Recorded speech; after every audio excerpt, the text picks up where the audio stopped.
Assalamualaikum warahmatullahi wabarakatuh. Perkenalkan, nama saya Nurul Hidayati Arifah dengan NIM 220171033. Saya akan menjelaskan dan mempresentasikan materi tentang konsep dan pengelompokan linguistik mikro dan konsep dan ruang lingkup kajian fonologi dan morfologi. Yang pertama yaitu linguistik mikro. Linguistik mikro atau juga disebut dengan mikrolinguistik adalah cabang ilmu linguistik yang konsen kajiannya pada konteks sistem internal bahasa. Mempelajari bahasa dari dalam, dengan kata lain mempelajari struktur bahasa itu sendiri. Kalau linguistik mikro mengarahkan kajian pada struktur internal suatu bahasa tertentu atau bahasa pada umumnya. Pengelompokan linguistik mikro yaitu fonologi, morfologi, semantik, dan sintaksis. Konsep fonologi dan morfologi. Fonologi adalah cabang ilmu linguistik yang melakukan pengkajian mengenai bunyi atau bunyi bahasa, proses terbentuknya, serta perubahannya.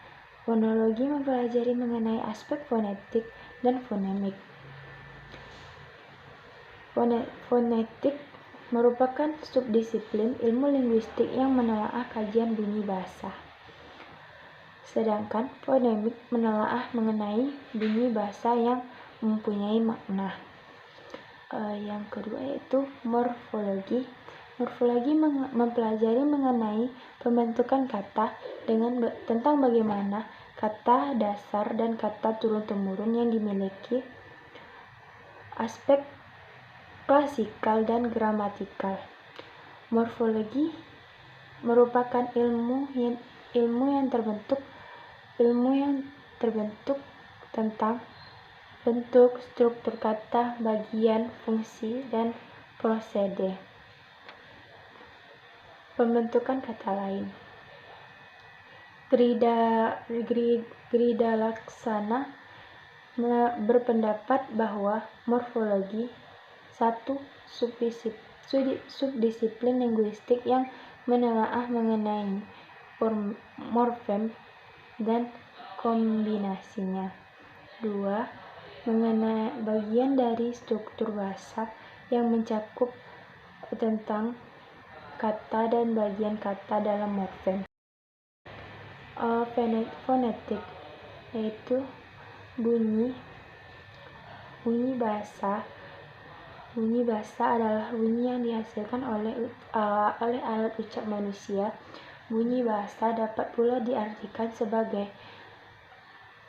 bunyi yang diartikulasikan yang menghasilkan gelombang bunyi sehingga dapat diterima oleh telinga manusia. Kajian dalam fonetik yaitu 1. Kajian bunyi bahasa. 2. Pengaruh bunyi bahasa.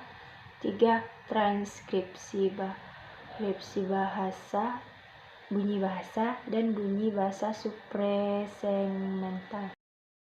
Ruang lingkup kajian fonologi itu 2. Fonemik. Fonemik adalah suatu bunyi bahasa terkecil yang bersifat fungsional, yang artinya suatu satuan yang memiliki fungsi untuk membedakan makna. Sedangkan fonemisasi adalah usaha untuk menemukan bunyi-bunyi yang berfungsi dalam rangka pembedaan makna tersebut. Kajian dalam fonem yaitu mengenal fonem, beban fungsional fonem, realisasi fonem, dan variasi fonem. Ruang lingkup kajian fonologi. Pada ruang lingkup morfologi terdapat istilah di antara fonem, morfem, almorf, dan morf.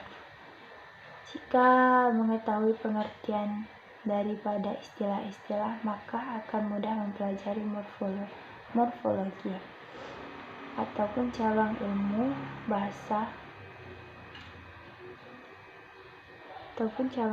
bahasa yang lainnya.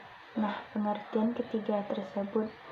Pengertian morfem menurut Abdul Chair adalah satuan gramatikal terkecil yang mempunyai makna. Jadi, satuan terkecil bisa berupa kata atau imbauan, misalnya ter, di, sudah tidak dapat dibagi ke dalam satuan yang lebih kecil. Morf menurut Kridalaksana, wujud kroket atau wujud fonemis dari morfem yang belum tentu didistribusikannya, misalnya i. Pada kata mengenai adalah morf. Artinya, i pada kata tersebut tidak jelas posisinya apa. Berbeda dengan morf amorf yang sudah ditentukan posisi distribusinya atau sudah jelas, misalnya ber, be, dan be. Proses morfologis meliputi afikasi, reduplikasi, perubahan internal, sublisi, modifikasi kosong. Namun, di dalam bahasa Indonesia yang bersifat aglutinasi ini tidak ditemukan data proses morfologis yang berupa perubahan internal, sublisi, dan modifikasi kosong. Jadi proses morfologis dalam bahasa Indonesia hanya melalui aplikasi reduplikasi. Baiklah, sekian presentasi dari saya akhiri. Wassalamualaikum warahmatullahi wabarakatuh.